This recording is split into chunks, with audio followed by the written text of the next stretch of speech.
In this video, I'll be kind of explaining my process while you visually watch the time-lapse footage of my painting. So for this video, I painted the Pokemon Shiny Arcanine. This was a commission, so that's why this is something that I typically wouldn't paint in my free time, but I do a lot of commissions for whatever people ask for me. So that's why the Shiny Arcanine's making an appearance on my YouTube channel today.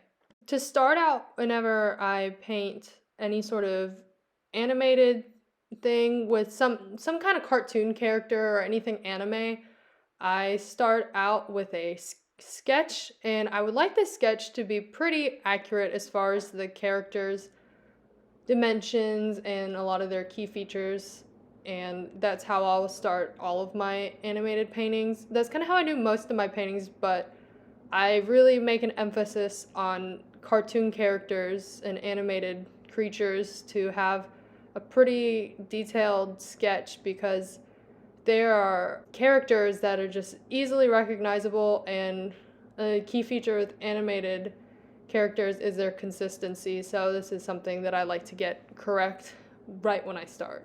The next step after getting your outline finished is coming in with the first layer of colors, and admittedly this step does not look very great. It's a little lackluster, and it really doesn't look like it's gonna turn out correctly, but the objective for this is to get the colors in the right shade, and once you have your colors mixed correctly, to place them in the correct spots, because how at least I do animated paintings is I really fix everything with the outline, because especially with something like Pokemon, they really have a thick outline, and the outline is really what makes the piece, in my opinion. So I do put a lot of effort into creating the correct colors and blocking in the colors, but because of the outline coming in later, you actually don't have to be too accurate with your placement of the colors.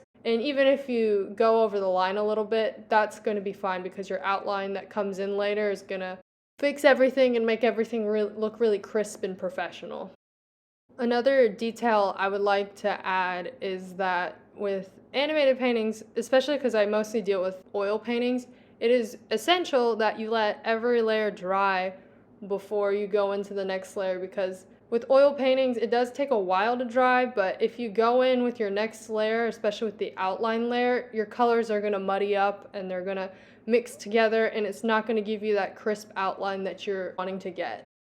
So at this point of the painting process, the subject of the painting is wet. I just finished applying the blocking layer of the colors, and it was time for me to move on to the background.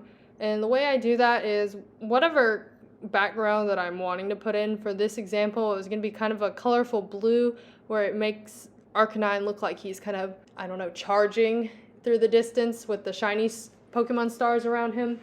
I get whatever base color that I'm wanting to do, and I thin that with some odorless mineral spirits. I preferably will use Gamblin, but get whatever you can get your hands on, and you just really need a tiny amount of color, and that spreads really far. So just with a smaller brush, make sure you get to the outlines of your subject, and once that looks okay and outlined properly, then I would take a little bit of a bigger brush and just run the brush back and forth a few times to make the background look a little bit more unison and less streaky.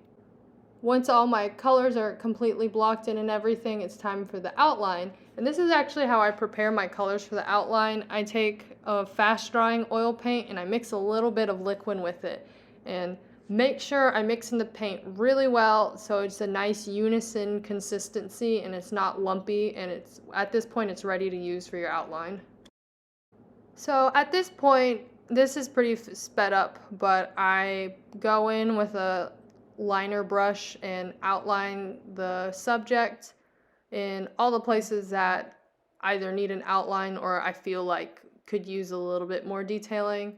And I didn't show the process, but I kind of went into the background a little bit with a little bit of white paint and some stars just to kind of make him look like he was jumping in action.